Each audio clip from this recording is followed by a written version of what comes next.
सबसे पहले इस टाइटल को देखते हैं, ट्रेड शॉकर। यहाँ ट्रेड से मतलब है कि भारत का जो व्यापार है, भारत का जो आयात है और जो निर्यात है, उसको शॉक देने वाले एलिमेंट्स यानी कि कई कारक जो कि भारत के ट्रेड को शॉक दे रहे हैं, झटके दे रहे हैं। November's low tally scuppers expectations of good exports recovery, कि नवंबर का जो लो आंकड़ा रहा है, टैली का मतलब होता है टोटल, तो कहने का मतलब ये है कि नवंबर के जो व्यापार के आंकड़ों की अगर हम बात करें, इंपोर्ट और एक्सपोर्ट की बात करें, तो उसका जो टोटल रहा है वो काफ़ी लो रहा है। इसके कारण नवंबर्स लो टैली स्कपर का मतलब होता है बिगाड़ देना, कि भाई कोई भी आपका प्लान है, कोई आपकी अपॉर्चुनिटी है, उसको स्पॉइल कर देना, बिगाड़ देना। Expectations of goods exports recovery, कि जो माल है, गुड्स है, वस्तुएं हैं, उनका जो निर्यात है उसमें रिकवरी की जो उम्मीदें थी, वे उम्मीदें जो है नवंबर के आंकड़ों ने बिगाड़ दी हैं। उन उम्मीदों को नवंबर के आंकड़ों ने समाप्त कर दिया है, ख़त्म कर दिया है, स्पॉइल कर दिया है। This October's foreign trade numbers had offered a sliver of hope. Sliver of hope का मतलब होता है एक तरह से आशा की किरण, उम्मीद की किरण। तो ये जो अक्टूबर गुजरा, इस अक्टूबर के जो विदेशी व्यापार से जुड़े हुए जो आंकड़े थे, उन्होंने उम्मीद की किरण जो है जगाई थी for India's generally weak export story over the past couple of years. India's generally, कि भारत की जो एक्सपोर्ट स्टोरी है, यानी कि निर्यात के संबंध में भारत का जो प्रदर्शन है, वो पिछले कुछ सालों से वीक देखने को मिल रहा है। और इस वीक निर्यात में जो है थोड़ी सी आशा जगाई थी अक्टूबर के आंकड़ों ने। क्यों? एज एज आता है रीज़न बताने के लिए, कारण बताने के लिए।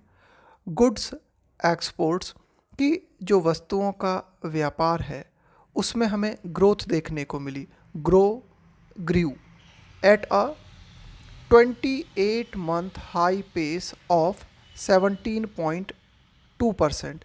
यानी कि अक्टूबर में जो ग्रोथ देखी गई एक्सपोर्ट के क्षेत्र में, वो कितनी थी? पिछले 28 महीनों में सर्वाधिक। कितनी? 17.2%।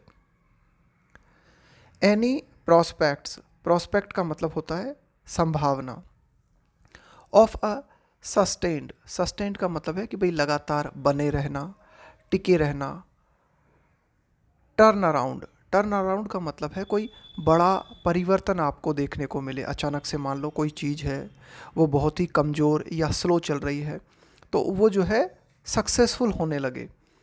Any prospects of sustained turn around with better global demand for this Christmas season have however, however का मतलब होता है हालांकि, कम अनडन विथ, देखो अनडन इसका मतलब होता है टू बी विदाउट होप, एक तरह से काफ़ी ज़्यादा डिसअपॉइंटमेंट फील करना, है ना, निराशा फील करना, उसको बोलेंगे हम अनडन, कि भाई फ्यूचर के लिए कोई आशा आपके पास नहीं बची। With November's trade estimates released on Monday, कि मंडे को नवंबर के व्यापार के जो अनुमानित आंकड़े जारी किए गए, उनसे क्या हुआ है कि जो कुछ उम्मीदें थी, क्या उम्मीदें थी? कि भाई नवंबर में क्रिसमस सीज़न के कारण जो है बेहतर ग्लोबल डिमांड जो है देखने को मिलेगी, और इस बेहतर ग्लोबल डिमांड के कारण भारत का निर्यात जो है उसमें ज़बरदस्त टर्न अराउंड देखने को मिल सकता है। तो इस तरह की जो होप्स थी, हालांकि इस तरह की जो होप्स हैं वे कैसी, किस रूप में आई हैं वे उम्मीदें? कम अनडन। वे जो होप्स हैं, उन होप्स में हमें क्या देखने को मिला है? डिसअपॉइंटमेंट देखने को मिला है, यानी कि कोई होप ही नहीं बची है। आगे देखते हैं। In a double whammy of salts का सॉल्ट का मतलब होता है टाइप, कैटेगरी। वैमी, वैमी का मतलब होता है कि भाई एक समयावधि, जब आपको बहुत ही ज़्यादा डिफ़िकल्ट टाइम या अनप्लेजेंट टाइम से गुजरना पड़ता है, उसको बोलते हैं वैमी। तो दोहरी मार हमें झेलनी पड़ी in a double whammy of salts. किस तरह से रही ये दोहरी मार? Not only did Not only did the value of outbound shipments, outbound का मतलब है बाहर की ओर जाने वाले, shipments का मतलब हो गया आपका जो कंटेनर है, जहाज है, माल है। सिंक का मतलब है कमी आना, डूबना। To the lowest in a little over 2 years at just $32.1 billion. अब देखो कि जो निर्यात है हमारा, जो आउटबाउंड शिपमेंट्स है, उसमें जो है गिरावट देखने को मिली। कितनी? बहुत ही लोएस्ट, है ना, to the lowest in a little over 2 years, कि पिछले 2 साल से भी कम की अवधि के दौरान, है ना, यानी कि 2 साल भी नहीं हुए और इस 2 साल से भी कम की अवधि में जो है जो आउटबाउंड शिपमेंट्स है उसमें गिरावट देखने को मिली, है ना। कितना देखने को मिला outbound shipments? Just $32.1 billion. But तो एक तो मार ये हो गई जब हम बात कर रहे हैं ना डबल वैमी की, तो एक तो हो गया कि जो एक्सपोर्ट है उसमें कमी आई। दूसरी बात, the import bill also hit a record high of $70 billion. कि जो इम्पोर्ट बिल है ना, जो आयात किया जाता है, तो वो जो इम्पोर्ट बिल है उसने रिकॉर्ड हाई को टच किया। कितना इम्पोर्ट बिल कितना पहुंच गया? $70 बिलियन। राइजिंग, बढ़ते हुए, ये जो इम्पोर्ट बिल है ना वो बढ़ते हुए 27% ईयर ऑन ईयर, यानी कि पिछले साल से इस साल की अगर हम तुलना करें तो जो इम्पोर्ट बिल है उसमें कितनी वृद्धि हुई? 27% की। और ये जो 27% की वृद्धि है which is the fastest uptick, uptick का मतलब है उछाल आना, तेजी आना, बढ़ोतरी होना, in more than 2 years as well, है ना, एज वेल। साथ ही साथ ये बात भी हमें याद रखनी चाहिए कि ये जो वृद्धि देखने को मिली है 27% की, ये वृद्धि जो है पिछले 2 सालों में सर्वाधिक है, is the fastest uptick in more than 2 years as well. Relative to October, यानी कि अगर हम अक्टूबर से तुलना करें, अक्टूबर की तुलना में गुड्स एक्सपोर्ट्स वर 18.1% लोअर, कि जो वस्तुओं का निर्यात है वो 18.1% कम रहा नवंबर में, है ना, अक्टूबर की तुलना में। 3 of the last 4 months have now clogged, clock का मतलब होता है दर्ज करना, रजिस्टर करना, यानी कि पिछले 4 महीनों की अगर हम बात करें तो पिछले 4 महीनों में से 3 महीनों में क्या दर्ज किया गया? Now clocked record breaking import bill, कि जो इम्पोर्ट बिल हैं, जो आयात बिल हैं, वे बहुत ही हाई रहे हैं, with $64.3 billion in August and $66.3 billion in October. कि भाई अगस्त में और अक्टूबर के जो है यहाँ पे आंकड़े दिए गए हैं हमें, इम्पोर्ट बिल जो है सर्वाधिक रहा है, कितना? $64.3 बिलियन रहा अगस्त में और $66.3 बिलियन रहा अक्टूबर में। एज इन अगस्त, जैसा कि अगस्त में देखा गया है ना, as in August, November's import bill spike का मतलब है वृद्धि, तेजी, वाज लेड, लेड का मतलब है प्रतिनिधित्व करना किसी चीज़ को, लीड करना, बाय गोल्ड इम्पोर्ट्स। तो जैसा अगस्त में हुआ था वैसा ही नवंबर में हमें देखने को मिला, क्या? कि जो इम्पोर्ट बिल में वृद्धि हुई उसका मेन कारण क्या था? गोल्ड इम्पोर्ट, सोने का आयात। That jumped 331.5% from last November to a whopping, whopping का मतलब एक ज़बरदस्त आंकड़ा, जब आप बताते हो, एक ज़बरदस्त मात्रा जब आप किसी की बताते हो तो उसको बोलते हो वॉपिंग, $14.9 बिलियन। तो देखो ये जो गोल्ड इम्पोर्ट है इसका सर्वाधिक योगदान रहा फ्रॉम लास्ट नवंबर, यानी कि लास्ट नवंबर से अगर हम देखें तो गोल्ड इम्पोर्ट में कितनी वृद्धि हुई? 331.5% की। और कितना पहुंच गया gold import? $14.9 billion. Overall gold imports are now up 49% this year. कि अगर टोटल गोल्ड इंपोर्ट्स की अगर हम बात करें तो इस साल टोटल जो गोल्ड आयात है वो कितना ऊपर चला गया है? 49% दिस ईयर।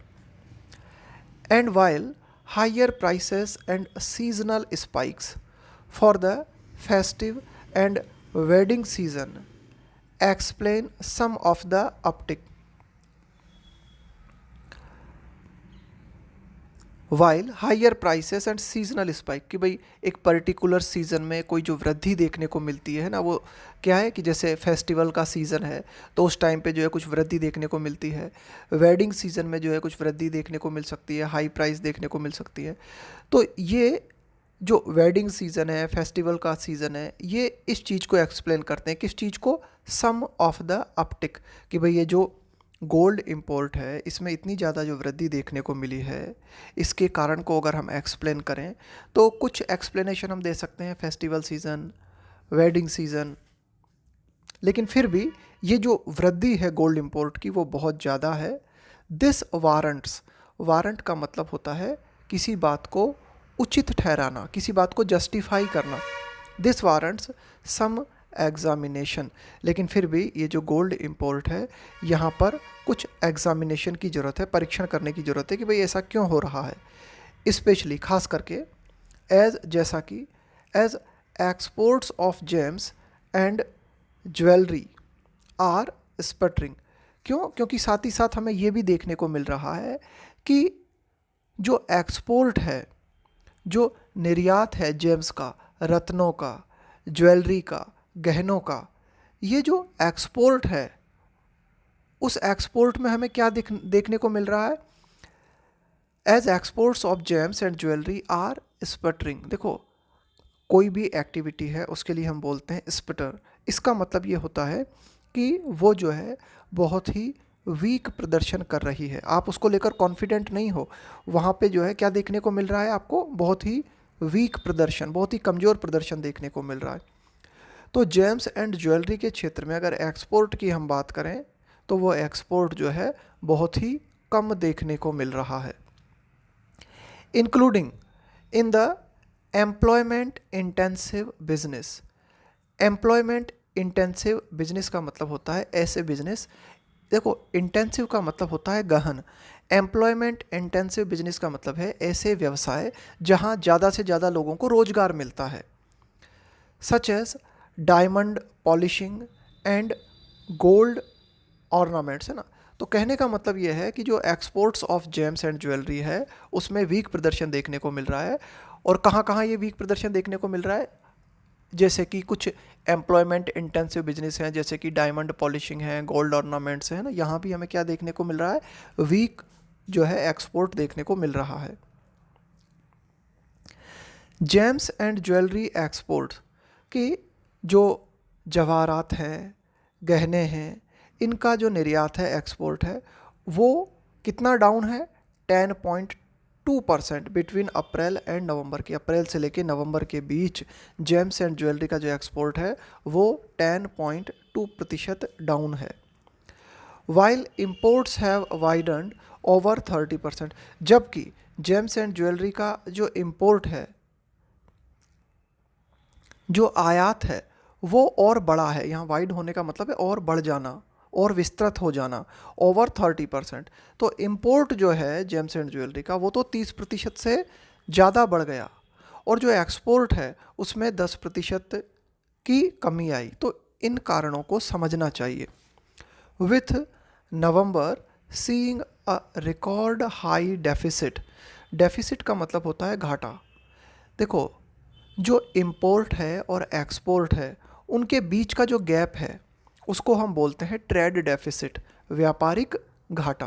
कि भाई आपने इम्पोर्ट बहुत ज़्यादा कर लिया और एक्सपोर्ट बहुत कम किया, तो ये जो बीच का गैप है इसको बोलते हैं trade deficit.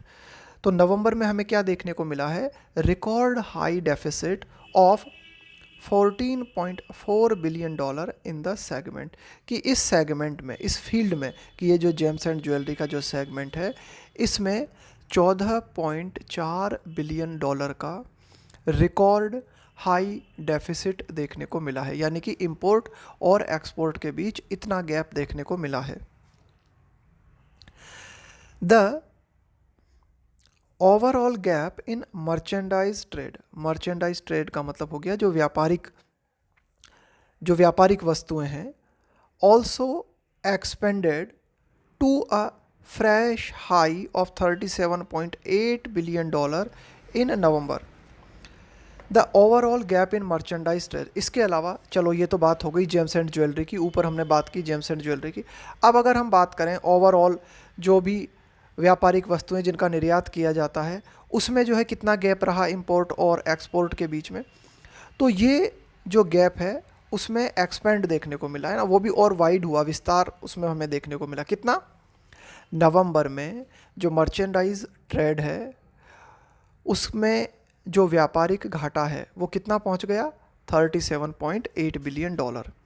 Perhaps the first time, शायद ये पहली बार है दैट कि the deficit is higher than the export tally, कि जो हमारा व्यापारिक घाटा है वो ज़्यादा है। किस चीज़ से?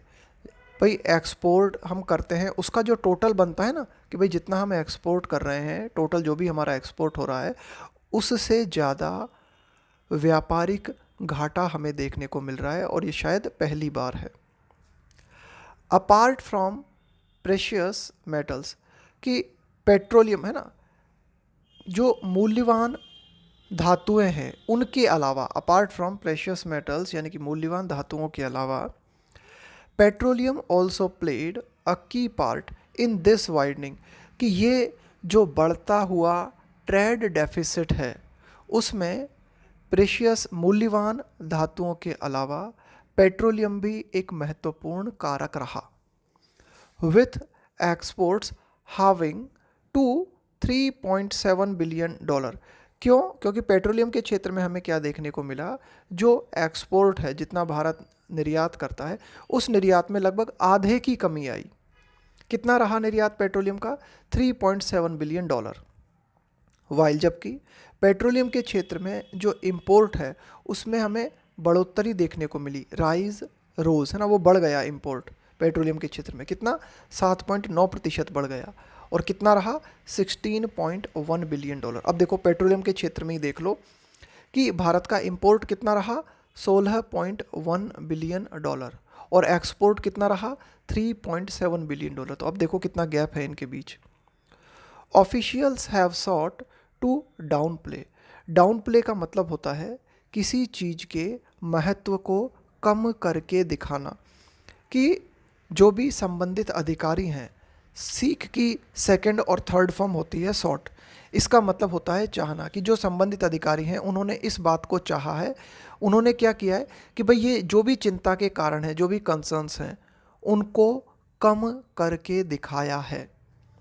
Bye linking the export slump, कि जो स्लम्प का मतलब है मंदी, कमी आना, कि एक्सपोर्ट में जो स्लम्प हमें देखने को मिला है, इस एक्सपोर्ट स्लम्प को लोअर ऑयल प्राइस से कनेक्ट करते हुए ऑफिशियल्स ने कहा है कि भाई ऐसा इसलिए हो रहा है।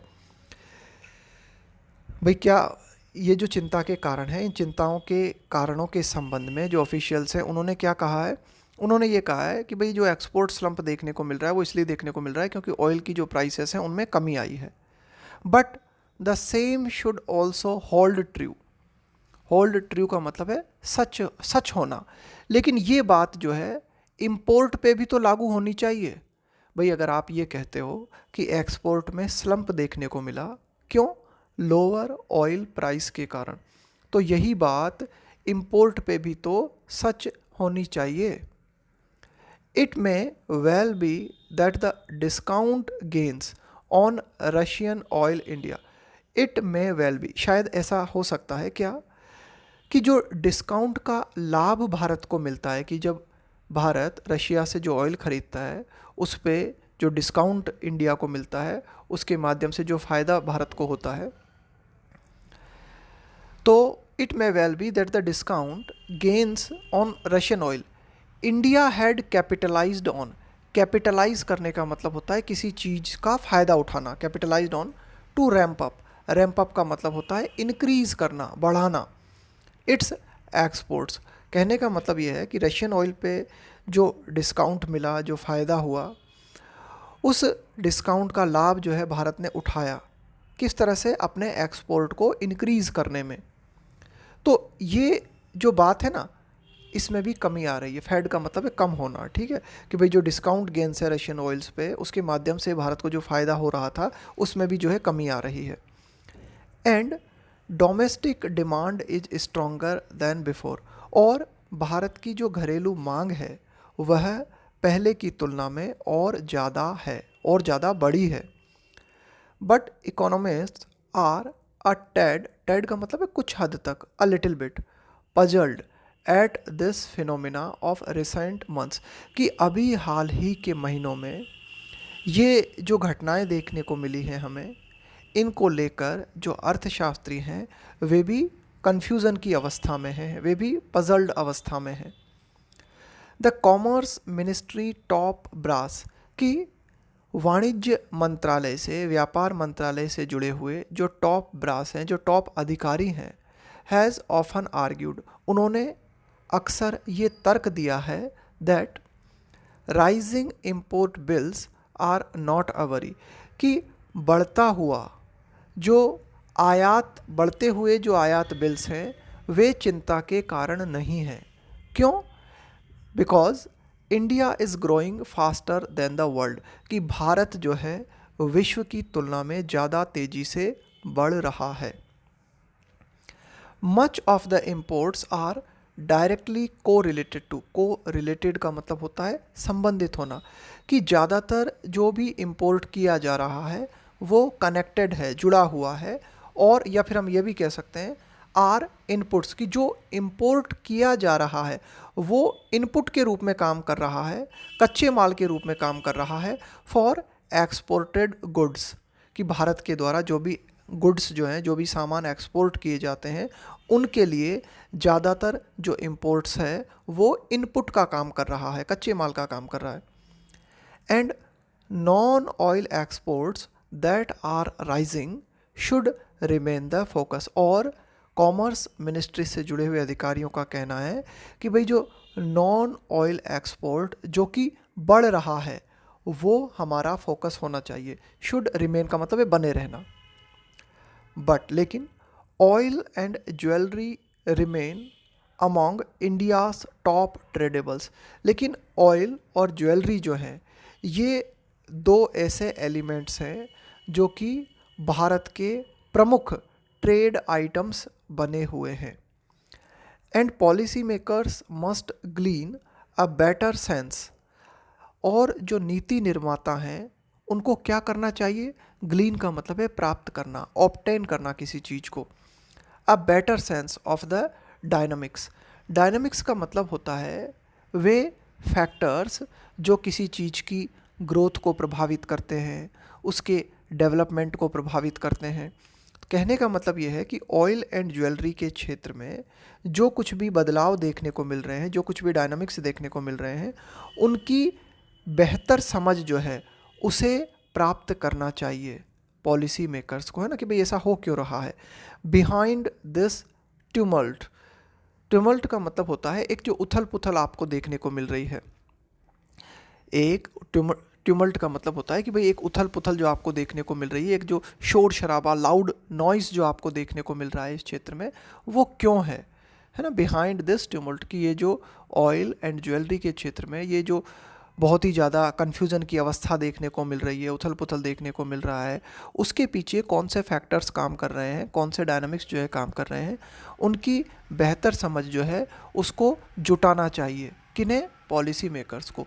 इवन इफ़, भले ही, इवन इफ़ का मतलब होता है भले ही, दे आर अनफेज्ड। अनफेज्ड का मतलब होता है नॉट सरप्राइज्ड। अनफेज्ड का मतलब होता है नॉट वरिड, कि भाई आप किसी बात को लेकर बिल्कुल चिंतित नहीं हो, किसी बात को लेकर आप बिल्कुल सरप्राइज नहीं हो, तो उसको बोलते हैं अनफेज्ड। कि भले ही पॉलिसी मेकर्स जो है इस बात को लेके चिंतित ना हो। किस बात को लेकर चिंतित ना हो? By the expanding trade deficit. Expanding बढ़ता हुआ, फैलता हुआ, कि जो बढ़ता हुआ व्यापारिक घाटा है, इसे लेकर पॉलिसी मेकर्स जो हैं भले ही अनफेज्ड हों, भले ही चिंतित ना हों, शॉक्ड ना हों, लेकिन उन्हें क्या करना चाहिए? ऑयल एंड ज्वेलरी के क्षेत्र में जो कारक हैं जो कि इनके ट्रेड को प्रभावित कर रहे हैं, उन कारकों को समझना चाहिए। तो ये था हमारा आज का एडिटोरियल।